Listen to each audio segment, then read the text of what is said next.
Olá, tudo bem? Que Deus abençoe a sua vida de maneira tremenda, poderosa e sobrenatural. Estamos começando a produção deste conteúdo. Um dia abençoado para você, uma noite abençoada para todos nós. Agradecermos a Deus por tudo quanto Ele tem feito, fez e fará em nossas vidas. Vamos fazer uma oração para nós começarmos este conteúdo em nome de Jesus. Senhor, estamos na Tua presença, louvamos o Teu nome, que o Teu nome seja engrandecido, exaltado, que o Senhor possa alcançar vidas através deste conteúdo, que o Senhor possa, aleluia, falar profundamente aos nossos corações através deste instrumento, Pai. Aleluias, para o louvor da Tua glória e agradecimento do Teu nome, que o Teu nome seja exaltado nesta noite e para sempre, em nome de Jesus. Que benção, chegamos agora para ficarmos juntos até as 22h30 ou mais um pouco, através desta programação, certo? Eu quero logo começar esta live, logo no início, dizendo algo para você interessantíssimo. À tarde, por volta das 18 horas, eu estive aqui em casa, preparando-me para fazer algumas pesquisas ainda para o programa de hoje, e coloquei a estação Vinde no ar, ouvindo música, e comecei a adorar a Deus, louvar ao Senhor, exaltar o seu nome, aquele altar de adoração que eu recomendo que você faça na sua casa. E eu estive realmente falando com Deus à tarde. Eu poderia começar esta live e já concluir lhe passando esta informação, certo? E não é novidade para ninguém. A Bíblia está aqui, as profecias estão aqui, homens e mulheres de Deus que têm um compromisso com o reino já têm falado sobre isso. Virá juízo sobre a terra, certo? E nós temos que estar atentos a palavra de Deus, as ordenanças de Deus, as profecias, certo? E o Espírito Santo de Deus me disse o seguinte, que nós estávamos pensando em trazer nesta programação mensagens simples, mensagens que trouxessem aquela palavra de consolo, né? Mas o Espírito Santo me disse o seguinte, tem muita gente já fazendo isso aí, certo? Inclusive os falsos profetas, os hereges, certo? E um outro evangelho que é falado está fazendo isso aos quatro cantos, certo? Falando do evangelho simples, falando de vida tranquila, falando de prosperidade, falando de coisas que são bem agradáveis aos nossos ouvidos. E que o Espírito Santo me falou foi o seguinte, virá juízo sobre a terra, e a palavra que tem que ser pregada é uma palavra contundente. Por 2000 anos, né? Ou o tempo que nós temos de existência, nós temos ouvido muitas palavras, certo?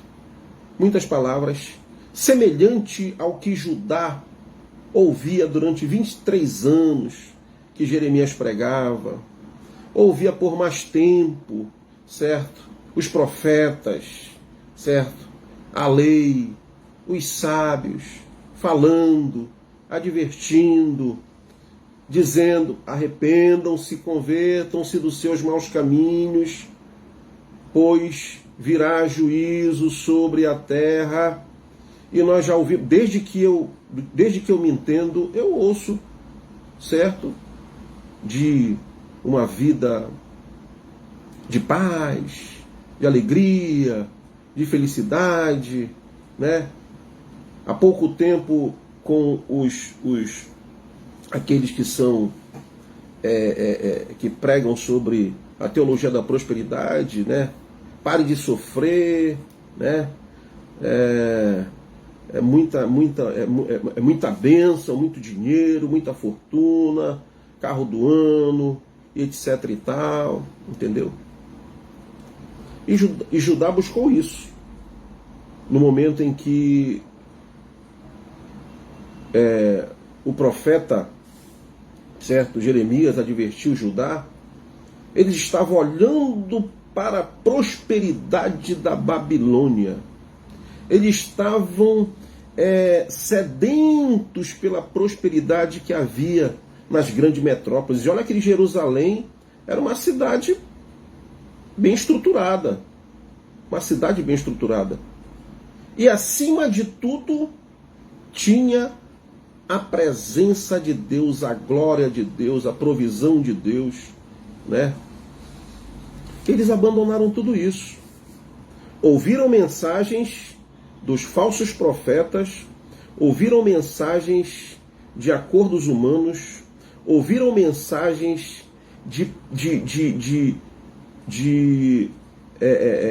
do seu próprio rei, ouviram mensagem de sacerdotes corrompidos, os juízes também se corromperam, certo? De Judá. E eu estou já adiantando alguma coisa, porque nós iremos tratar, eu iria, na verdade, tentar esgotar essa lição 11 de Lamentações que estamos vendo na EBD. Mas nós vamos com calma, com muita calma, certo? Um livro valioso que nós estamos vendo na EBD. E é isto, queridos, é isto. A mensagem, ela precisa ser contundente, a mensagem precisa ser de advertência, a mensagem precisa ser de arrependimento, a mensagem ela precisa ser de abandono das iniquidades, do pecado, da transgressão, certo? Porque nós estamos vivendo dias semelhantes aos dias que Judá viveu e teve a sua total ruína, sendo levados cativos para a Babilônia pelo rei Nabucodonosor. Certo? Marcos Pereira, que Deus abençoe, meu querido, diretamente do Outeiro, a paz do Senhor Jesus, a paz do Senhor para você, Marcos, para a Giovana, certo? Para a Nívia, para o Fabrício, para as crianças, para todos aí, ao nome do Senhor Jesus, para a família que está no Rio de Janeiro, a Nádia, a Natália, que Deus abençoe, os netos, tá bom? Em nome do Senhor Jesus. Que Deus abençoe, certo? Eu quero aqui também abraçar com muito carinho, com muito amor, a minha irmã Maria Lúcia, pastor Nataniel e toda a família, certo? Quero abraçar aqui os meus irmãos, queridos irmãos, lá da Assembleia de Deus Maranata, os irmãos também da Assembleia de Deus da Conselheiro, quero abraçar, certo? Abraçar aqui o meu filho Josué, que bênção. Josué está vivendo realmente momentos de muita bênção, mas nós temos estudado juntos, ouvido juntos a palavra, e ele tem sido admoestado com relação a estas verdades bíblicas do juízo de Deus, certo? Deus tem bênçãos, sim. Deus tem milagres, Deus tem prosperidade, Deus tem tudo o melhor da terra. Eu não sou contra, certo? Eu não prego contra que você venha viver na pobreza, não, a favor da pobreza, não. Eu não prego contra a prosperidade, mas a raiz de todos os males é o dinheiro. Como Judá substituiu a adoração, servir a Deus, certo? Dedicar-se a Deus, substituiu por coisas materiais. Para eles, o templo estava valendo tudo, certo? Os utensílios do templo estavam valendo tudo. Tanto prova que não, quem irá nos invadir? Quem irá entrar nessa cidade fortificada que é Jerusalém? Se nós temos o templo, se nós temos os utensílios, se nós temos a Arca da Aliança, certo? E nós iremos ver na palavra de Deus que Deus, ele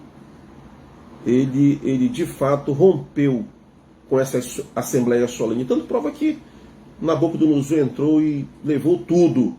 Todo o tesouro, toda a prata, todo o ouro, todas as especiarias, todas as pedras preciosas. Tudo, levou tudo. Certo? Então, nós iremos abordar este assunto hoje com muita calma e provavelmente virão outras lições referentes a Lamentações.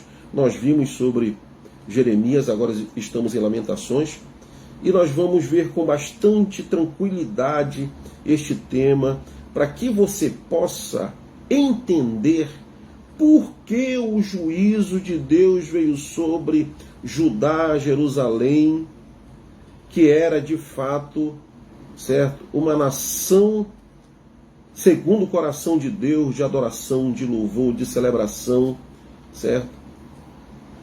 Eles tinham fortuna, eles eram afortunados. Nós podemos ver na época do rei Davi, da época de Salomão, né? Mas ali Salomão, já no final do seu reino, começou a, né, rompeu com Deus. Salomão, certo? Muitas coisas a partir dali começaram a acontecer, certo? Reis que desagradaram a Deus, reis que agradaram a Deus, tá bom?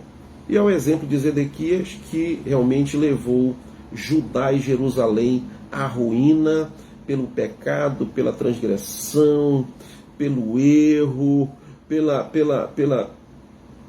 por uma série de fatores que implicaram justamente a ruína de Judá e Jerusalém. Tá bom? O texto áureo desta lição: como jaz solitária a cidade outrora populosa, tornou-se como viúva, a que foi grande entre as nações, princesa entre as províncias, ficou sujeita a trabalhos forçados. Certo? Este é o texto áureo. Nós temos aqui a verdade prática que nos diz: a vida com Deus não é uma jornada de louvor incessante, certo? Não são festas somente, né? Não é isto que muitos dizem: prosperidade, fortuna, carro do ano, né? Mas compreende também o luto, o lamento e a esperança em Deus. Quando nós trazemos uma mensagem contundente, que muitos não é uma mensagem agradável, certo? O que é que acontece? Certo? Começa a gerar esperança, começa a gerar observância das pessoas, reflexão, e essas pessoas abrem os seus corações e dizem: bem, eu preciso deste livramento. E vem a esperança e a ação do Espírito Santo na vida dessas pessoas, e elas são confrontadas por essas verdades, e o Espírito Santo, que age que convence o homem do pecado, da justiça e do juízo, vai trabalhar na sua vida. Tem trabalhado em nossas vidas, nos confrontando com a vida pregressa que outrora vivemos, com a vida de transgressão que outrora praticamos, com uma nova vida, com um novo nascimento, trazendo esperança para que a ruína não bata na nossa porta, assim como bateu e arrombou os portões de Judá. Quando a ruína não venha romper as brechas dos muros que nos protegem, né? Nós temos proteção. Qual é a nossa proteção? Proteção divina, né? É oração, é o clamor, é adoração, é caminhando no caminho, na verdade, na vida, que é Jesus, é congregando, né? É se alimentando o que de bom tem sido falado, das verdades que têm sido, que estão sendo ditas nos púlpitos, certo? Sérios, comprometido com o reino, comprometido com a inerrante palavra de Deus. comprometido com o evangelho genuíno. Nós temos que continuar nesta caminhada de fé, certo? E crendo na transformação, essa é a esperança. Então, compreende também com luto, lamento e a esperança. Lamento e a esperança. É muito ruim viver no lamento, né? Eu falei na live anterior que nós vivemos o período aí desta crise de saúde. Nós vimos lamento, viu, nas ruas. Nós vimos lamentos em clínicas, hospitais. Nós vimos lamentos em muitos lugares, certo? E que nós esperamos que estes lamentos, esses dias como aqueles, não venham se repetir. Mas eu devo advertir a todos que o juízo virá, porque existe um povo que não quer absolutamente nada com Deus. Existem pessoas que, como no dia de Noé, casavam-se e davam-se em casamento. Não queriam absolutamente nada com Deus. Existem pessoas ainda nas igrejas recebendo doses homeopáticas do Espírito Santo como as virgens loucas, que não tinham o suficiente, né? Nós precisamos buscar plenitude, como as prudentes, que quando o noivo chegou e a porta se abriu, elas entraram para as boldas, certo? Todas essas advertências têm sido ditas, e nós, como falei no início desta programação, no início deste conteúdo, que nós vamos trazer mensagens, certo? Mensagens de entendimento fácil, mensagens de entendimento para aqueles que de fato precisam gatinhar no Evangelho, mas, como eu falei no início, o Espírito Santo disse não, né? Não, tudo bem, certo? Estas mensagens estão sendo pregadas aí.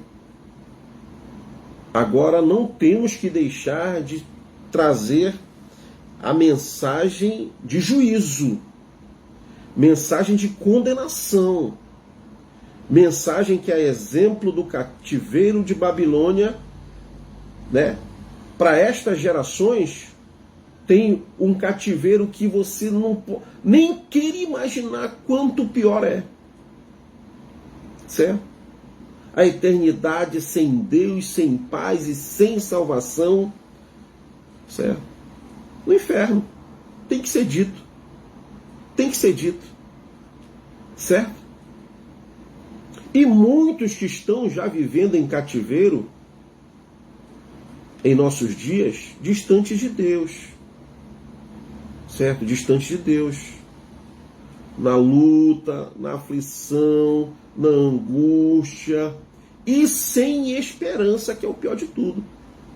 Porque, como Judá, que já é solitária, muitos estão solitários. Não tem a quem recorrer. Não tem amigos, não tem parentes, não tem pessoa alguma que possa resolver, amenizar a sua aflição. Certo? Amenizar a sua aflição. E a palavra de Deus nos diz que nos últimos dias, certo? Nós passaremos por aflições, mas nós temos que ter esperança, nós temos que ter bom ânimo, porque o nosso Senhor Jesus, Ele venceu o mundo, e nós venceremos com Ele, certo? Este estudo, ele se divide nos seguintes tópicos: o livro de Lamentações, a solidão de uma cidade em ruínas, o juízo que vem do alto e, no final, a aplicação destes tópicos, de todo este estudo, certo? De todo este estudo. Aqui a introdução nos fala o seguinte: o livro foi escrito pelo profeta Jeremias, testemunha ocular da destruição do templo e da cidade de Jerusalém por volta de 586 antes de Cristo. Como nos lembra, né, o livro Lágrimas de Esperança, a presença do livro de Lamentações na Bíblia já nos serve por si de grande lição. De grande lição.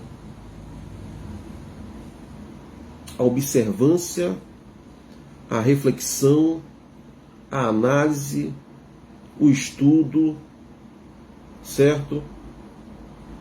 Colocarmos em prática, vendo no prejuízo de Judá aquilo que nós poderemos dizer: não, isso eu não vou praticar porque jamais eu desejo, né, o cativeiro, né? Jamais desejemos o cativeiro. Então vamos olhar, vamos ouvir, vamos aprender e vamos colocar em prática. Renovar a aliança com Deus, servir a Deus, caminhar, certo? E dedicar-se a Deus. Isso é muito bom. Isso é muito bom. O que o mundo oferece melhor que a presença de Deus? O que o mundo aí fora merece melhor do que ter paz com Deus? Nada. Nada. Judá se fiou, né, no que o Egito poderia lhe proporcionar quando se rebelou contra a Babilônia, né? Tentou fazer aliança com o Egito, mas não deu em nada. Na hora, a viúva estava lamentando, desprezada, sem nenhum socorro. Sem nenhum socorro. Certo? Então, a vida do povo de Deus não é uma jornada de louvor incessante, mas compreende também o luto e o lamento. Não vivemos no mundo ideal, concebido por Deus em Gênesis 1 e 2. Nós estamos no meio, né? Nós estamos no meio. Tampouco no mundo completamente restaurado descrito no Apocalipse 21, 22. Mas nós estamos sendo advertidos. Nós estamos sendo confrontados com essas verdades absolutas do Evangelho. Que diz, tudo bem, nós não estamos vivendo no Éden, né? Nós estamos vivendo em dias turbulentos, em dias de crise, em dias de muita guerra, de muita batalha, certo? Pronúncios do juízo final, da vinda do Senhor Jesus. O mundo está em guerra, certo? Guerras dos exércitos, armas bélicas, guerras econômicas, guerras institucionais, batalhas e guerras políticas, o travamento também de muito conflito entre crenças, religiões, certo? E nós temos o quê? No meio, nós estamos no meio de tudo isso. E nós temos que fazer o quê? Hein? Nós vamos continuar confiando nos planos humanos? Nós vamos continuar confiando nos planos políticos? Nós vamos continuar empregando a nossa confiança em instituições religiosas que não têm compromisso com a verdade absoluta do Evangelho? Nós vamos continuar confiando nas nossas forças? Na nossa competência? Qual é, afinal de contas, a iniciativa que nós temos que tomar? É a iniciativa daquilo que Jeremias pregava. Arrependei-vos e convertei-vos. Renovem a aliança. Guarda o que tem para que ninguém tome a tua coroa, né? Isso a Bíblia também nos esclarece sobre esta verdade, certo? É isso que nós temos que fazer. No meio de toda esta turbulência. Estamos em perigo eminente, certo? De crises terríveis. Crises terríveis. Entendeu? E aí, o que fazer? Certo? Foram, sabe quanto tempo de glórias que terminou em pouco tempo? São muitas pesquisas, muitas coisas escritas, mas a gente vai com calma, né? Eu pensava em esgotar e ir correndo, certo? Sabe quantos anos de glórias que foram arruinados em 72 horas? 1000 anos de história. 1000 anos de história. Judá, Jerusalém. Não foram só glórias, né? Mas foram 1000 anos de histórias. Sem a total ruína. Batalhando guerras, ganhando batalhas, perdendo muitas batalhas, dos altos e baixos. Mas esses 1000 anos, eles acabaram em 72 horas, quando do retorno de Nabucodonosor para, de fato, destruir completamente Jerusalém. Completamente Jerusalém. A paciência esgotou. Ele fez outras incursões em Jerusalém, mas não definitiva para destruir. Certo? E o que nós vemos foi esse período extenso de tantas, né? E entre esses 1000 anos, muitas glórias, muitas bênçãos, muitas maravilhas, muitas manifestações de Deus, muitos milagres, muitos prodígios, muitas maravilhas, muitos cultos, certo? Aí foram celebrados ao nosso eterno Deus, certo? Aqui em 588 a.C., viviam 75.000 pessoas dentro dos muros, seguros, fortificados, né? No mundo antigo lá de Judá, Jerusalém. 75.000 pessoas. Certo? Exército capaz, um exército treinado, armas eficazes, mas acima de tudo, o que garantia tudo aquilo ali? Eram os muros fortificados, eram as armas, era o exército, era o templo, era o ouro, era a prata, era a arca da aliança que estava dentro do templo. O que garantia Judá e Jerusalém era a presença de Deus, era a presença do Eterno, era a presença daquele que garantia a vitória em cada batalha. O povo se voltava para Deus, o povo estava na presença de Deus, os reis faziam segundo a vontade de Deus, davam ouvido aos profetas. A vitória era certa. A vitória era certa. O povo se afastava de Deus, os reis abandonavam a adoração, certo? E o caos era causado. A fome, a miséria, a pobreza, a morte, né? Por quê? Porque o povo era governado por injustos. E a Bíblia diz, quando nós temos no governo injustos, o povo sofre. O povo sofre. Certo? E sabe quantas pessoas estavam depois de 18 meses vivendo ali, nessas muralhas fortificadas, 10 mil pessoas estavam vivas.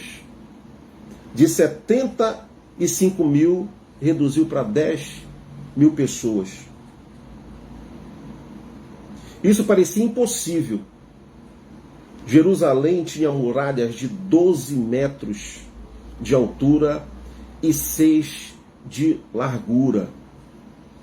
As pedras eram escolhidas a dedo, certo? Que estavam ali cravadas naquela muralha.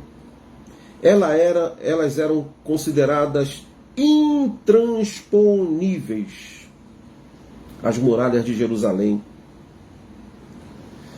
Eles tinham reservas de comida que durariam anos, aqueles grãos, certo? Reservas de comida que durariam anos, certo? Eles tinham soldados treinados. Soldados treinados. Você pode ver nas batalhas de Davi, de muitos reis, certo? Que batalhavam defendendo Jerusalém. E eram batalhas longas, extensas, mas Deus estava na frente garantindo a vitória. Você pode, inclusive, colocar aqui na descrição exemplos de batalhas que você lembra aí, né? Que foram vencidas pelos exércitos de Jerusalém, de Judá, certo? Outros homens de Deus, outros heróis da fé, que venceram muitas batalhas, certo? Aquela batalha que o povo de Deus venceu sem combater, que destruiu o exército de Faraó, esse é um grande exemplo. A manifestação de Deus ali, né? Guardando, protegendo, livrando o seu povo, atravessar o mar a pés enxutos, e quando o exército de Faraó tentou ir atrás, o mar se fechou, né? Provas arqueológicas, a ciência prova, a Bíblia conta em detalhes, a arqueologia prova. Por isso que eu digo e defendo a inerrante palavra de Deus. É inerrante. É o evangelho absoluto, é a palavra absoluta. Pastora Maria Lúcia, um beijo, que Deus abençoe, minha irmã, te amo muito. Um beijo a todos aí, abraço especial, pastor Nathaniel, a todos aí, certo? Oi, meu irmão, Deus continue te abençoando ricamente. Te amo, também te amo, minha irmã. Que Deus abençoe. Vamos adiante aqui, né? Continue acompanhando conosco. Brevemente eu queria ter a minha irmã aqui comigo aqui, dividindo a tela aqui, né? Trazendo uma palavra vinda do coração de Deus. Então, soldados treinados.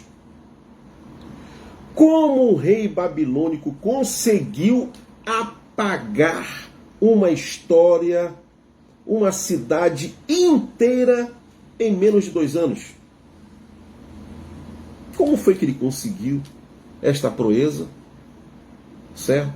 Primeiramente, Deus deu as costas para Judá e Jerusalém.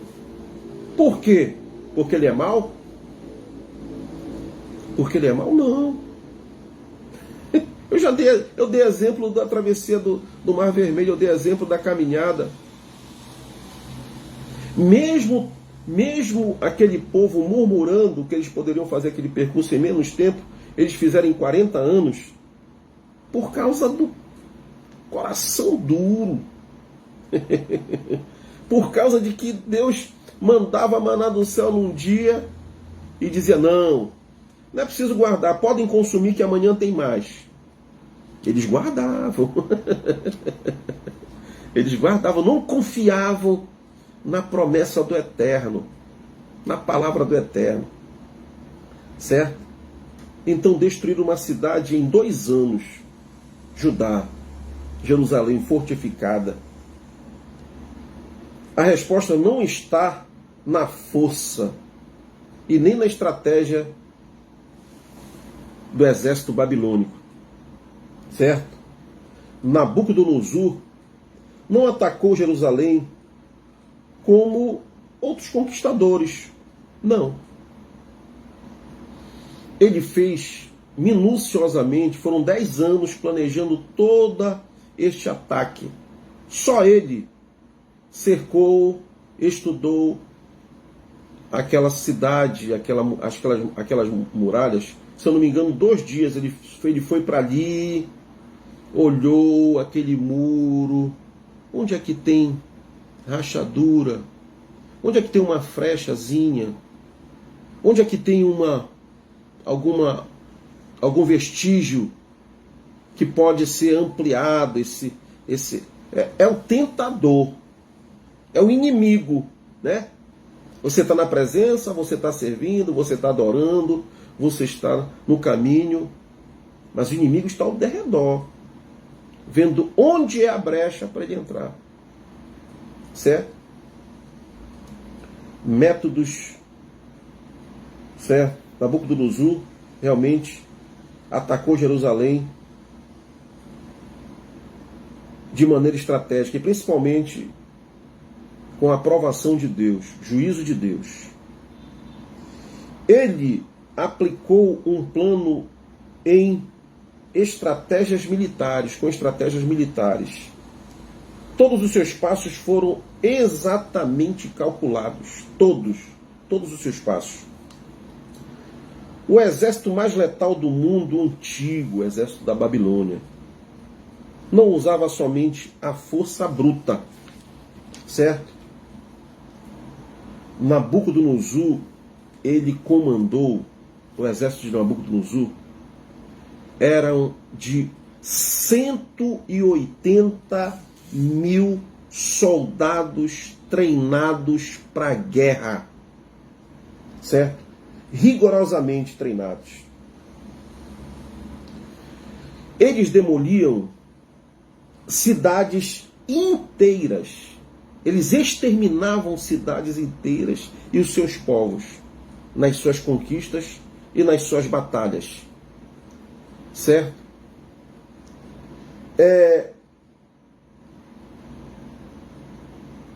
O profeta Jeremias relata que eles vinham ao norte como uma tempestade destruidora que devorava tudo que encontravam pela frente.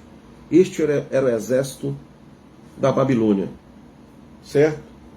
Mas não era só números. Não eram só números. A melhor tecnologia de guerra que nenhum inimigo poderia enfrentar. Nenhum inimigo. Só Deus. Né? Como depois, lá na frente, nós vamos ver a ruína da Babilônia, que Deus arruinou a Babilônia toda, e até hoje não tem quem restaure, não tem quem fortifique, não tem quem consiga, porque Deus disse que não iria ser reerguida. É profecia isto. Teve um ditador aí que tentou, né? Saddam Hussein. Não vai ser reerguida. Certo? Olha só, preste atenção. 180.000 soldados. As catapultas, elas lançavam pedras, certo? Que pesavam 200 quilos. Suas catapultas lançavam pedras de 90 quilos. E essas pedras eram lançadas a 200 metros de distância. 200 metros de distância. Pedras pegando fogo. Certo? Muitas também encharcadas com cal. Porque aquilo ia, né? arruinando de alguma forma as muralhas e etc. Entendeu? O impacto, as pedras de 90 quilos com um impacto brutal, certo? Elas ali, muitos pegando fogo, né? Ali pegando fogo, muitas também com cal para arruinar aqueles locais ali, certo? Elas eram lançadas depois do diagnóstico que Nabucodonosor fez. Olha, lá do norte tem brechas na muralha, certo? Tal local, bora bater ali, contundentemente. As torres de cerco chegavam a 30 metros de altura, um prédio de quê? De 10 andares, 30 metros de altura, certo? Você pode ver isso em Jeremias 4,13, 4,13, certo? Nabucodonosor não improvisava, não. Era minuciosamente, ele estudava toda a estratégia de guerra, cada ataque. Por quê?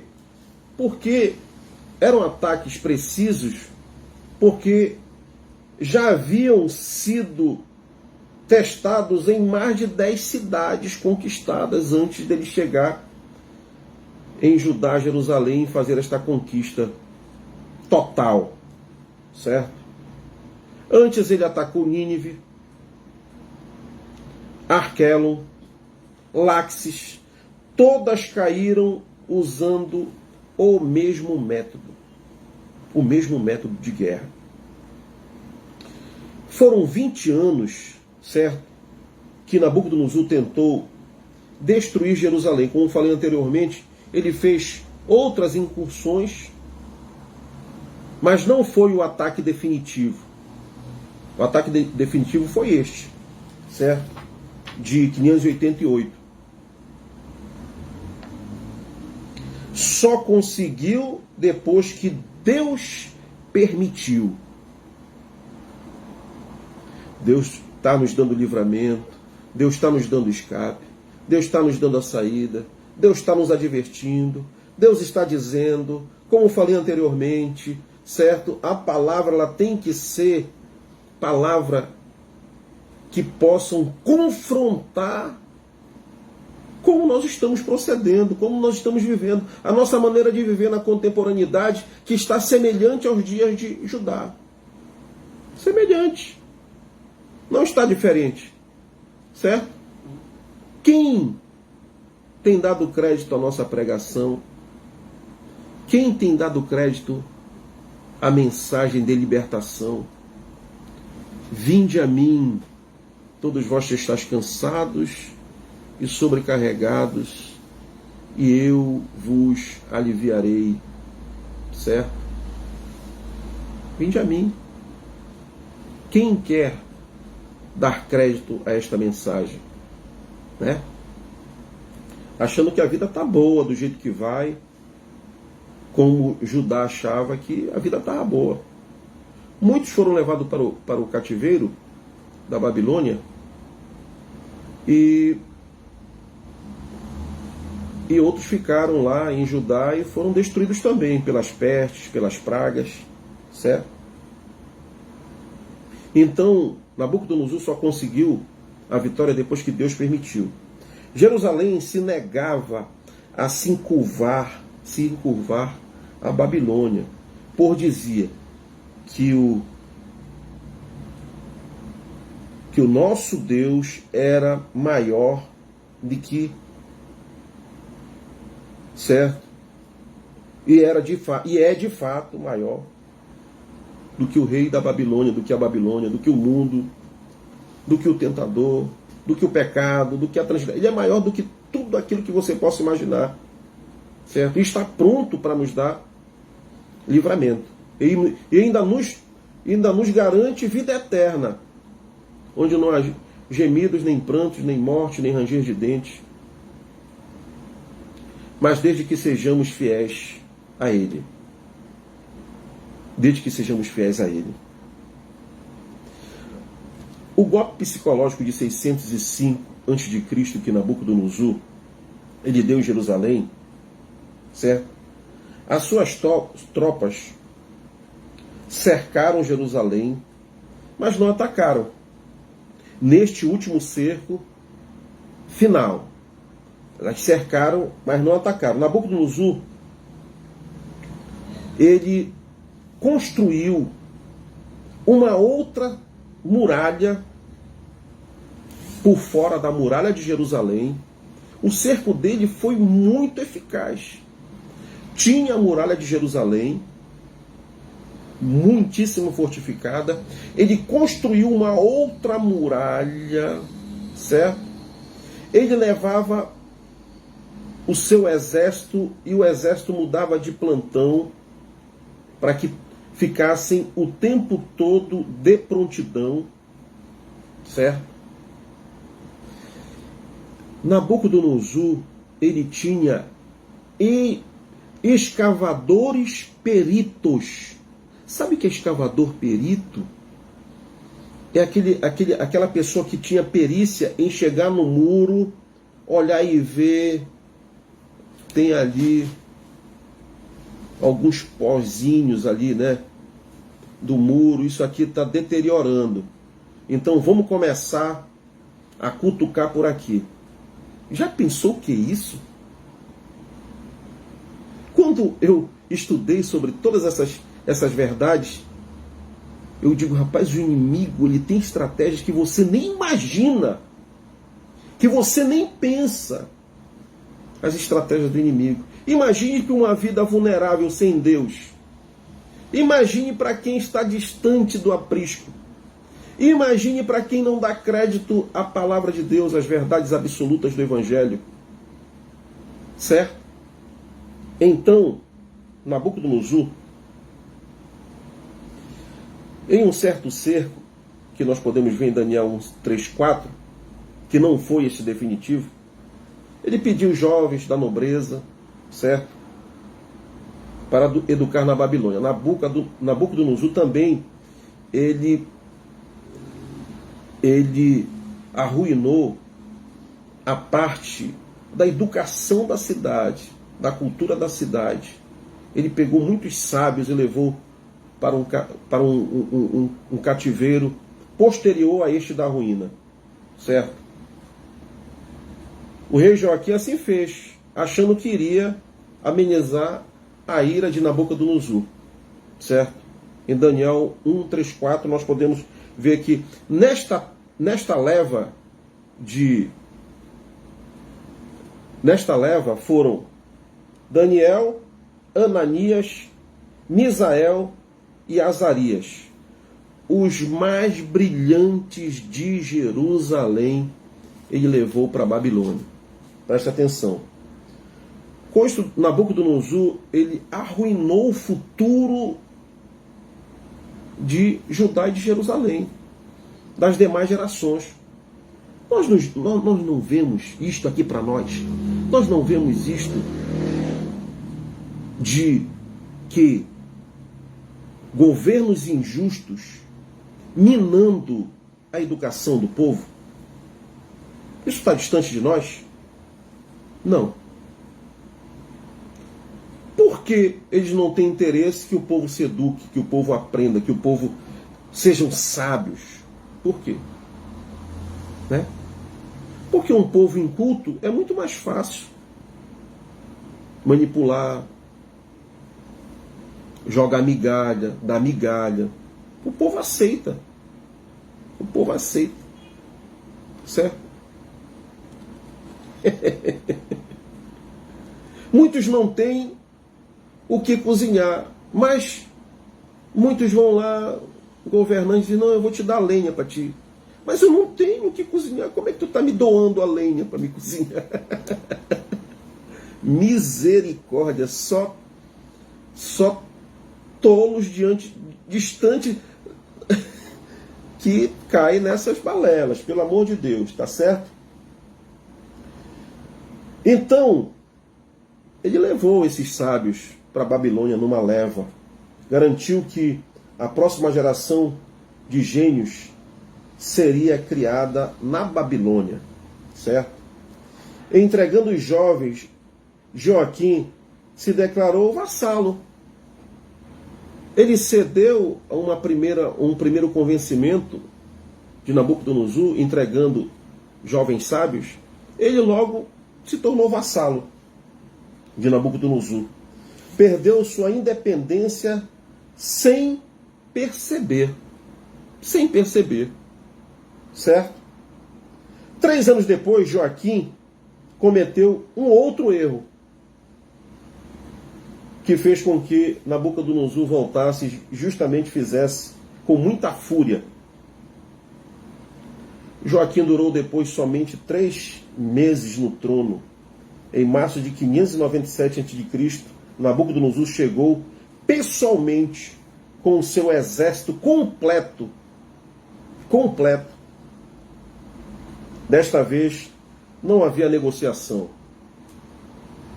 O jovem rei de 18 anos olhou e viu uma multidão de soldados. Joaquim subiu, né? E viu uma multidão de soldados.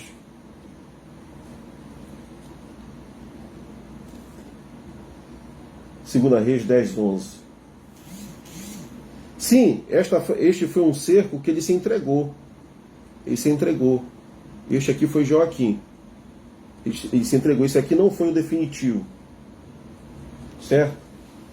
Nabucodonosor, dessa vez, vinha a Jerusalém para... Realmente ele fez um acordo com Joaquim. Certo? Agora nós vemos em Jeremias 52:7, na madrugada de 18 de julho de 586 a.C., certo? Rachadura de 3 metros na muralha norte de Jerusalém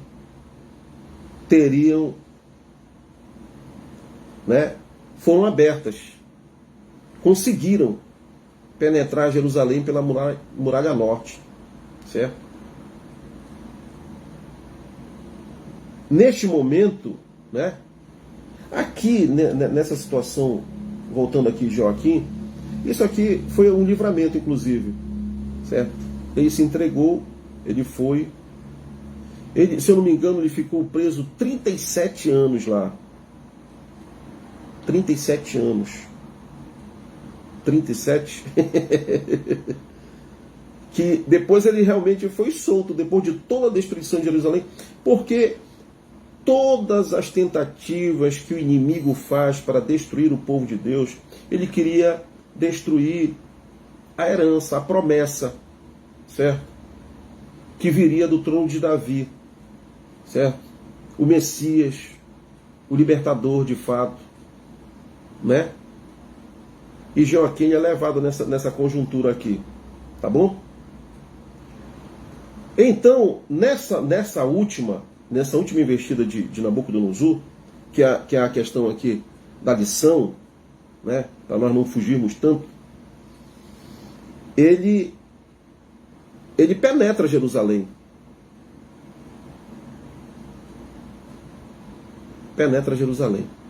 Certo? Uma abertura no muro suficiente para 10 soldados passarem, um do lado do outro. Uma abertura na área norte do muro. Certo? Então, a guarda de Jerusalém, os guardas, o povo que viram, testemunharam esta invasão, gritaram. Só nesse alarido, imagine quantas pessoas morreram. Só no alarido, porque o povo se desesperou. Se desesperou com todo esse alarido da invasão. Certo? Muito pânico. Já aqui, nesse momento, que não foi o caso de Joaquim, já o Zedequias, ele tentou fugir. Certo? Ele tentou também organizar uma defesa. Mas como organizar uma defesa, soldados famintos, sem força. Sabe o que esses soldados fizeram? Eles não tinham força para lutar. Eles largaram as suas armas e muitos fugiram. Largaram as espadas e fugiram. Certo? Os primeiros babilônicos que entraram, que conseguiram se posicionar na muralha, eles entraram e foram os arqueiros que subiram, eles subiram nas torres. E em 2 horas somente, eles abateram e dominaram toda a resistência de Jerusalém, de Judá. Em 2 horas, os arqueiros. Certo? Os soldados fugiram, nós podemos ver isso em 2 Reis, capítulo 25, 4, sobre que eles fugiram, certo? E Zedequias tentou também fugir, foram capturados, muitos foram mortos. E este planejamento de Nabucodonosor, ele durou 2 anos de planejamento. 2 meses ele construiu as máquinas de guerra, o poder bélico. Já tinha muita máquina, mas ele conseguiu aperfeiçoar para esta batalha exclusiva contra Jerusalém e Judá. 18 meses de cerco brutal cercou Jerusalém. E finalmente ela caiu. O cerco, e aqui na lição, quando nós entrarmos aqui já para essa parte, que nós estamos só na introdução, você vai ver o que acontecia dentro de Judá, de Jerusalém, enquanto o cerco estava estabelecido. Quando ele fortificou uma outra muralha, não entrava nada e não saía nada. Certo? Aí veio o pior. Prenderam Zedequias e os seus filhos. Você verá em 2 Reis 25, 7 o que aconteceu com eles. Certo? Você verá. Mataram os filhos de Zedequias. Certo? Em Jeremias 52, 10, mataram também todos os nobres. Certo? E com a morte dos filhos de Zedequias e os nobres, arruinou, acabou a linhagem real de Zedequias. E depois furaram os seus olhos. Certo? Em 5 de agosto de 586 a.C., Nabucodonosor entrou no templo com tochas e machados. Na verdade, foi o capitão da guarda de Nabucodonosor que entrou no templo, certo? Nós vimos aqui o cerco, eles entraram em Jerusalém, conseguiram. Aqui na lição nós vamos passar pela situação em que o povo passou, enfrentou, viveu todo o caos, certo? E depois que ele praticou uma série de coisas aqui, certo? Que nós iremos ver aqui na lição, o lamento, a teologia da dor e do lamento, o valor do lamento do cristão, a solidão de uma cidade em ruínas, certo? O juízo que vem do alto. Todos esses pontos aqui eu vou trazer com calma, como eu falei anteriormente. Eu queria esgotar este conteúdo hoje, mas eu ouvi uma palavra vinda de Deus que nós temos que olhar isso aqui com muito carinho, com muita atenção. Pastor Nathaniel, a paz do Senhor, meu pastor. Que Deus abençoe em nome do Senhor Jesus. Prazer tê-lo aqui conosco, pastor. Em nome de Jesus. Quero dar um beijo aqui também para Brasília, certo? Dona Pedrina, Heloísa Andréa, certo? Marluce. Mandar um abraço especial para a doutora Ana, que Deus abençoe, doutora Heloísa Andréa, certo? A avó do Josué, a dona Pedrina, todos lá em Brasília, que Deus abençoe em nome do Senhor Jesus, tá bom? Que Deus abençoe. Então, aqui, neste momento, foi a ruína da fé.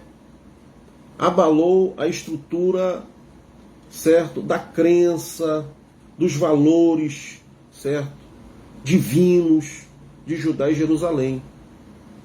Ele não se contentou em levar o povo cativo, em fazer atrocidades com a grande maioria, certo?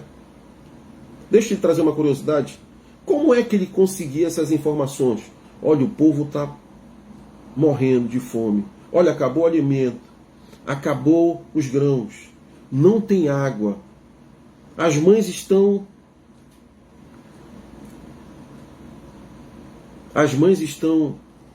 se alimentando com seus próprios filhos. Eles começaram comendo, eu vou entrar nesse assunto mais lá para frente, eles começaram comendo os couros das sandálias cozido, por causa da fome. Eles comiam a casca das árvores. Eles comiam a grama. A grama.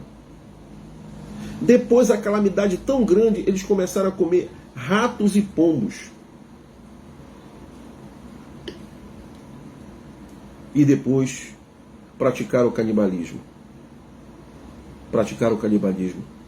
As mães, com seus filhos lactantes, crianças de colo, viram, constatavam que seus filhos estavam desfalecidos, mortos, e para garantirem sobrevivência, se alimentavam com seus próprios filhos.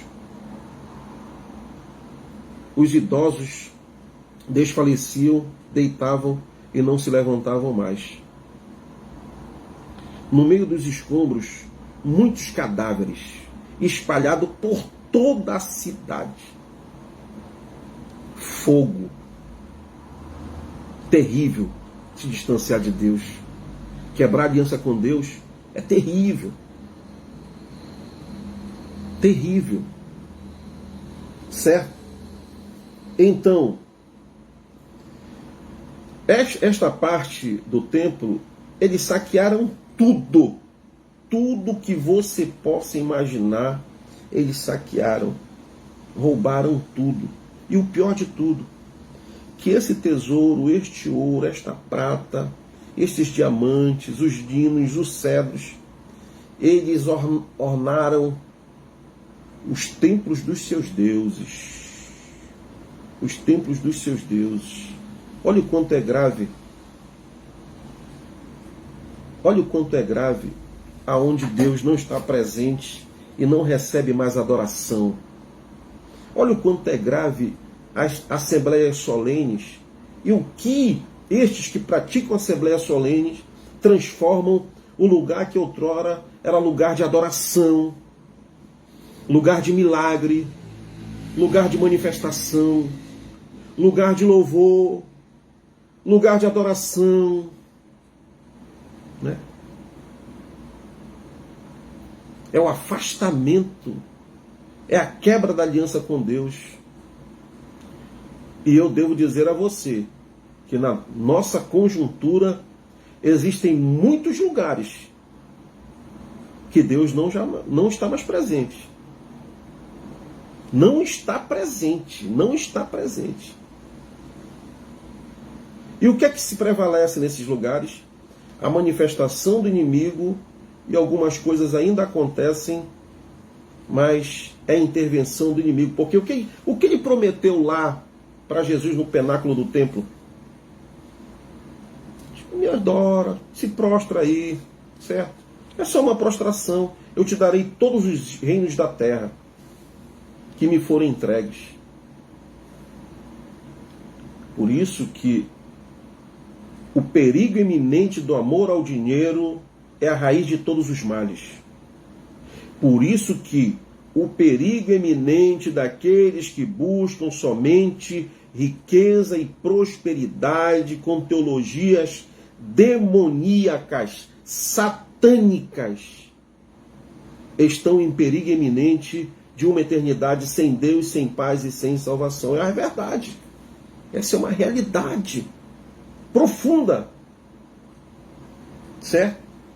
As colunas de bronze de Joaquim e de Boaz foram quebradas e levadas em pedaços. Eles entravam com umas marretas gigantescas e quebravam essas colunas. O mar de bronze, que passava de 30 toneladas, ele foi partido com martelos gigantescos.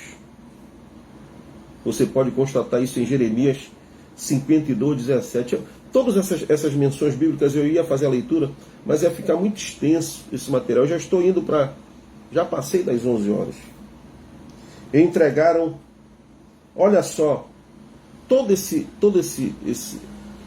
eles encheram 500 carros de metais preciosos, certo?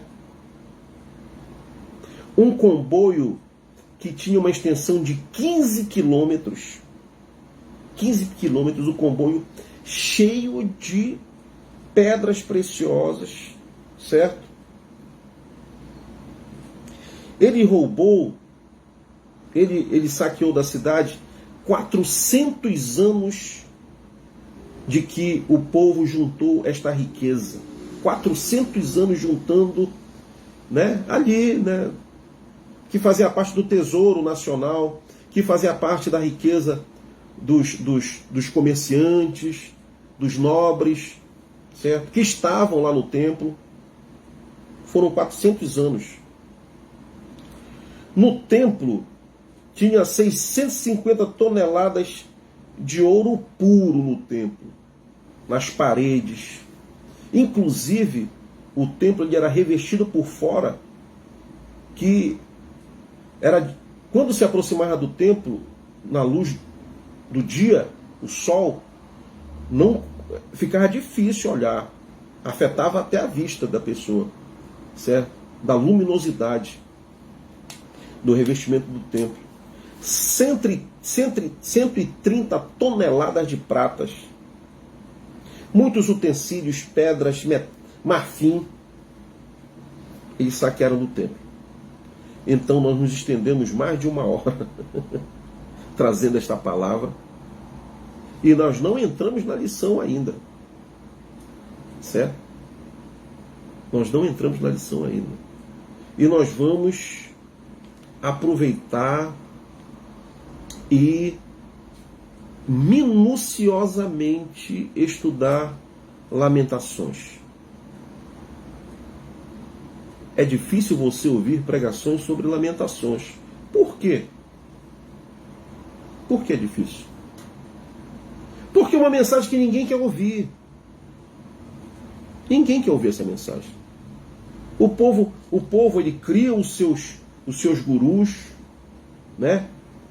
Aqueles que têm comichão no ouvido quando ouvem uma mensagem como essa, certo? Poxa, como é que, né? Falando sobre desgraça, falando sobre ruína, nós vivemos dias tão difíceis. Isso é despertamento. Despertamento. Comichões em ouvido, não consegue ouvir a sã doutrina e cria os seus tutores. A cidade, o mundo está cheio de tutores, de guru, de falsos profetas, certo? De pessoas, você entra, tem muitos lugares que você entra, você vê uma mensagem tranquila, simples, não te confronta em nada.